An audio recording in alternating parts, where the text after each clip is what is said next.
My mom asked me who I wanted to marry. This time, I didn't choose Lucas.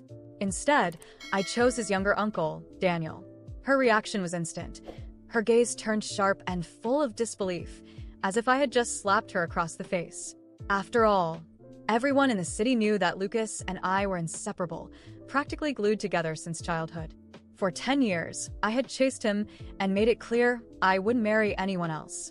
But that was the old version of me, a version that no longer existed. A bitter smile tugged at my lips as memories of my past life, before I was reborn, flooded my mind. In that life, after Lucas and I got married, I had a devastating realization. He had never even touched me. At first, I convinced myself it was something personal, maybe something he just couldn't help. I made excuses for him and tried to convince myself it didn't matter. But then, on our golden wedding anniversary, I walked into a room I had never seen before.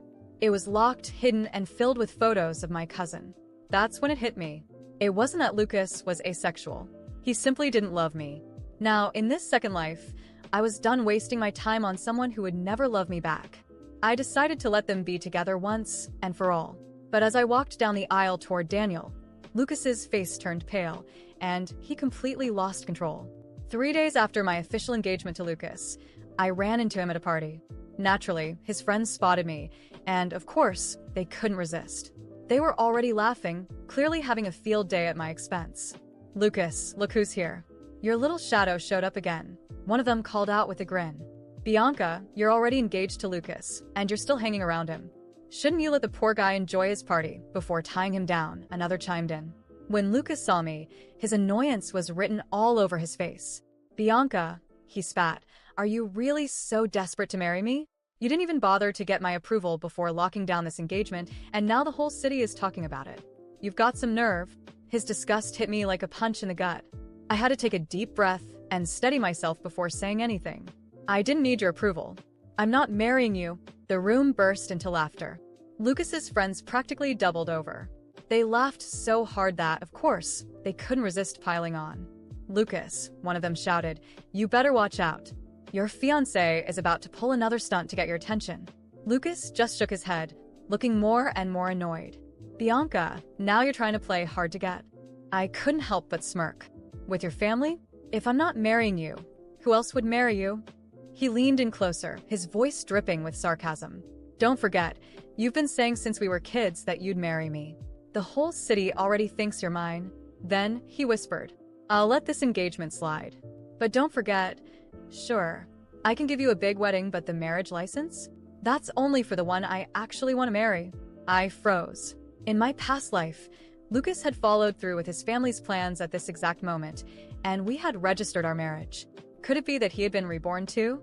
Before I could even process what was happening, my cousin Helena appeared at the party. The moment she spotted me standing next to Lucas, her face twisted in distress, and tears began to spill from her eyes. "Bianca, Lucas, I heard you're getting married soon. I didn't bring a gift, but I wish you both all the happiness in the world," she stammered, her voice breaking with every word. Before she could finish, Helena turned and bolted, sobbing as she ran off. "Look at what you've done, Bianca," Lucas muttered under his breath, giving me a furious glare before rushing after her without another word. When they came back, their fingers were locked together, tight as ever. Helena's lips were swollen and red, and there was a hickey on Lucas's neck. The whole room was watching, waiting to see what I'd do. In my previous life, if I saw another woman getting too close to Lucas, I'd make a scene to ensure everyone knew he was still mine. Lucas stepped forward, positioning Helena behind him like some kind of shield, his face wearing this weird, expectant expression. But I didn't give him the reaction he was clearly hoping for. Minutes passed, and his smug little face started to falter. Then he sneered. "Well, look at that. At least you've grown up a little. No screaming or throwing a fit like you used to." I didn't even dignify his jab with a response. As the party wound down, and we all started heading toward the door, Lucas stopped me in my tracks. "It's late, and it's not safe. I'll give you a ride," he said. Since the ride was free, and I wasn't about to walk home, I didn't argue. I climbed into the back seat, but Lucas was faster than me.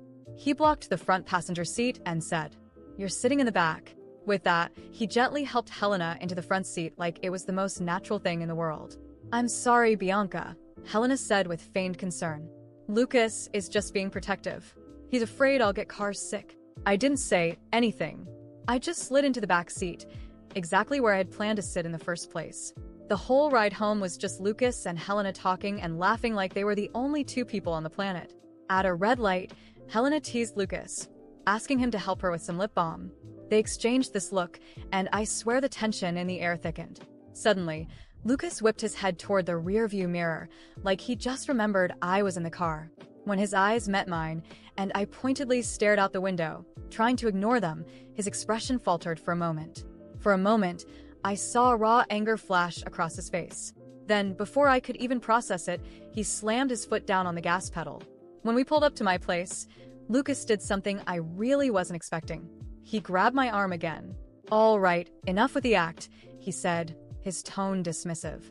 "Don't pretend like you don't care. It's beneath you." With that, he shoved a bracelet into my hand. "This is your engagement gift from me," he added, his voice dripping with condescension. "As long as you stay in line, I'll throw you a wedding. At least on paper. Everyone will think you're my wife." I glanced up at him, locking eyes. "And who exactly are you planning to marry, Helena?"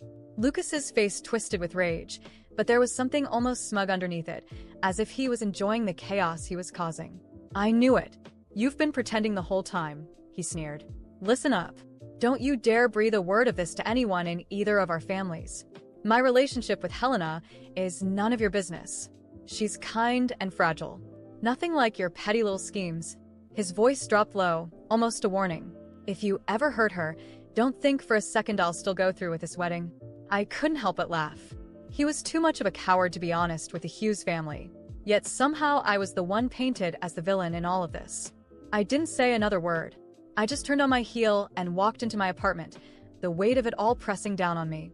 The moment I stepped through the door, my phone buzzed in my hand. It was a video from Helena.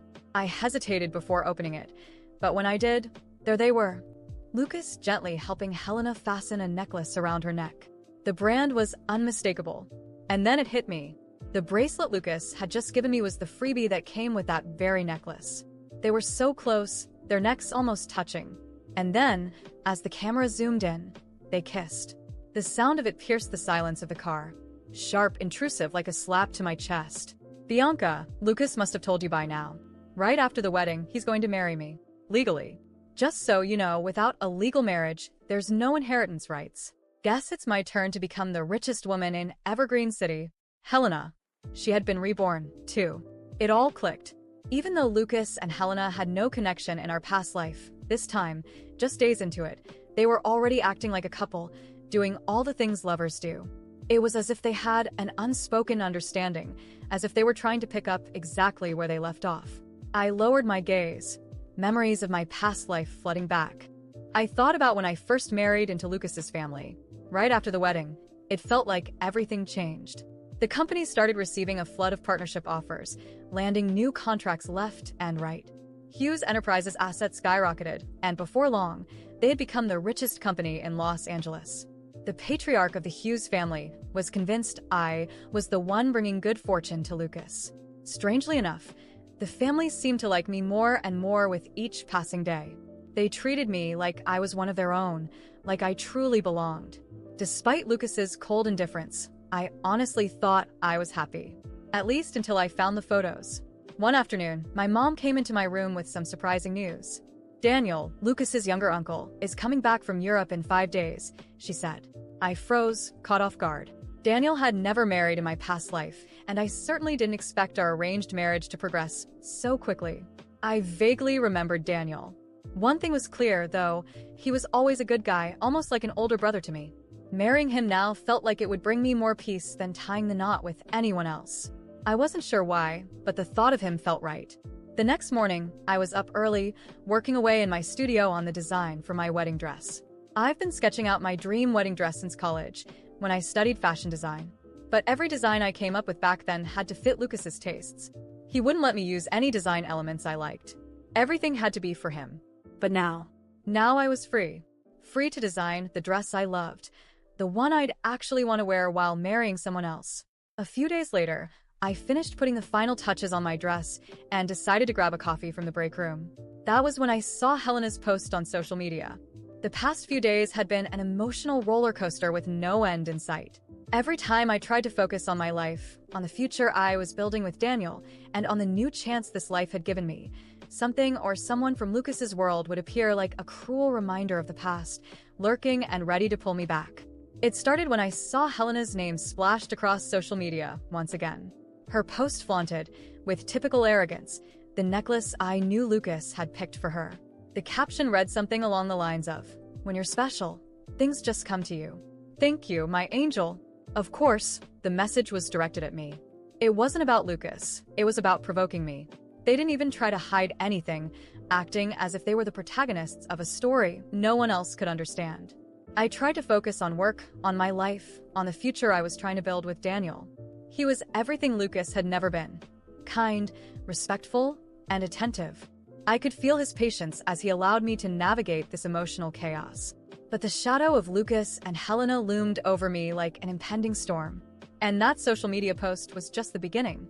The next day, while I was finishing the final touches on my wedding dress, I received a message from an unknown number. My stomach churned before I even opened it. When I finally did, I almost threw my phone across the room. It was Helena again. "I hope your wedding preparations are going well. Lucas told me you've been very busy lately. It's good to see you finally accepting your place. Please take good care of Daniel. He deserves someone like you, so predictable. Oh, and just for the record, Lucas chose the necklace. It was a gift from him, a sign of what's to come. After all, some things never change." My blood boiled. Her audacity was surreal. Helena hadn't just stolen Lucas's attention. She now felt entitled to openly taunt me. I took a deep breath, trying to calm myself, but something inside me snapped. She was toying with my patience, with my sanity. That same day, I decided to do something I hadn't done in years. I went to the Hughes mansion. The place was just as imposing as I remembered. The walls seemed to exude superiority, a perfect reflection of the family that lived there. Before knocking on the door, I hesitated. Was this the right thing to do? Maybe I should just let it all go and move on, but no, not this time. I needed to confront this head-on. The housekeeper, who seemed surprised to see me, opened the door. I explained that I needed to speak with Lucas. She let me in and guided me to the sitting room. My heart pounded in my chest, but the determination in my eyes was unshakable. Lucas appeared minutes later, his arrogant demeanor as irritating as ever. He looked surprised to see me, but quickly masked it with a condescending smile. "Bianca, what a surprise. What brings you here?" he asked, as if he had no idea why I was there. "We need to talk, Lucas." "Now," I said, my voice firm but calm. I wouldn't give him the satisfaction of seeing me lose control. He stared at me for a moment before gesturing for me to sit. I didn't. I remained standing, staring at him as an equal. "I got a message from Helena," I began, without any preamble. "Do you think this is some kind of game? That you can play with my life, with my feelings, as if I were just a disposable piece on your chessboard?" Lucas laughed, but there was something in his eyes. A flicker of irritation, or maybe guilt. It didn't matter. "Bianca, you need to relax. There's no reason for all this drama. You have Daniel now, don't you? He's perfect for you." Someone so predictable. Exactly as Helena said. His words were venomous, burning as they hit, but I didn't let it show. Instead, I stepped closer. "And you? Are you so happy with Helena? Is that what you want everyone to believe? Because to me, it looks like you're stuck in this pathetic need for control. You don't want Helena, Lucas. You just want to keep me under your thumb." His eyes narrowed, and the smile faded. For a moment, he seemed vulnerable, but he quickly regained his composure. "You think you know me, Bianca?" He laughed again, but this time it seemed forced. "The truth is, I never needed you. Never. And you know what? You'll marry Daniel, but you'll always be just a shadow of what you could have been with me. Because deep down, you still want me. And I know it." I laughed, a dry, humorless laugh. "No, Lucas. What I want is freedom. Freedom from you, from your family, from this damned need to manipulate everything around you. I'm not yours. I never was." Before he could respond, I turned and walked away. I didn't look back. It wasn't worth it. For the first time in a long time, I felt a sense of peace. Lucas no longer had power over me, and I was ready to build something real with Daniel. But when I got home, another message was waiting for me. It was a video from Helena. When I opened it, my heart sank. It was Lucas and Helena, laughing together, toasting with champagne glasses. At the end of the video, Helena smiled directly at the camera and said, "You'll never be free, Bianca. We'll always be here, watching. Enjoy it while you can." I deleted the message, took a deep breath, and decided they would no longer have any space in my mind. No matter what they tried, I would no longer be a piece in their game. When I received that message from Helena, something inside me snapped. It wasn't sadness or anger, but a clarity that almost frightened me. I knew I would never have peace as long as Lucas and Helena kept toying with me, treating my life like a chessboard where I was just a disposable pawn. If they wanted a game, I would finish it on my own terms. I waited. Every move had to be calculated. For days, I kept my routine, pretending everything was normal, but my mind was racing. With the help of an old friend, Camila, who had always supported me and knew part of my story with Lucas, I began to piece together a plan. First, I asked her to help me discreetly monitor Helena's social media. That was where Helena paraded her perfect life with Lucas, making it painfully clear how much she enjoyed provoking me. Helena didn't realize her arrogance was her biggest weakness. Everything I needed to act was there, in the captions, the smug glances and photos. She wanted the world to believe Lucas was entirely hers, but I knew that was a lie. I took the opportunity. I arranged to meet Lucas under the pretense of needing to discuss something important about my upcoming wedding. It was the perfect excuse, something he wouldn't refuse. When he arrived at the cafe I had chosen, he greeted me with that smug smile that always irritated me to my core. "Bianca, this is unexpected. I thought you wanted to erase every trace of the past," he said, settling into the chair. "And I do, Lucas. But to do that, I need to resolve things once and for all. There's something I need to tell you." I made sure to appear vulnerable, something he always loved to exploit. He smiled like he had already won. "I'm listening." I looked him directly in the eyes. "I want to thank you, truly, for showing me who you really are. Because of that, I've learned that I don't need you for anything. But you've always needed me. Always. That's why you keep meddling in my life, through Helena." Lucas frowned, clearly uncomfortable. "I have no idea what you're talking about." "No?" "Then explain Helena's messages. The videos.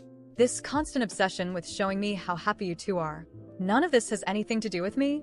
Because to me, it seems like you can't live without my presence, even from a distance." I smiled coldly. "You know what's funny? You don't love her, Lucas. You love control. And she's just a reflection of your own ego." He was speechless for a moment, and for the first time, I noticed something I had never seen before. Lucas wasn't strong or confident. He was an empty man who needed to feel in control to convince himself he had any worth. That silence was all I needed to know I was right. I stood, adjusting my bag on my shoulder. "Enjoy your happiness with Helena. And remember this, people like you always fall on their own. I'm just giving you a little push." I left before he could respond. I knew he would try some sort of retaliation, but I was ready. 2 days later, Helena sent me another message. This time, it was a picture of her and Lucas, captioned, "Some things never change." I smiled as I read it. She had no idea what was coming. That same night, with Camila's help, I sent an envelope to Helena's door. Inside were printed messages between Lucas and another woman, an ex-colleague of his. I didn't need to say anything. The message was clear.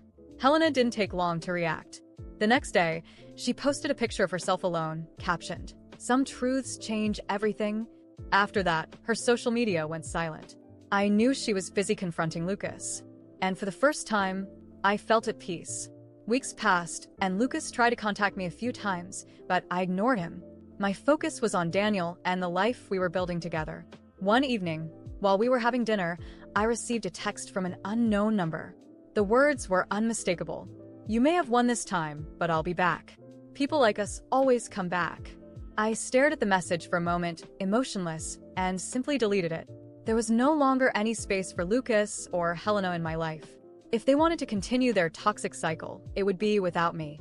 I had already won the most important battle, my freedom.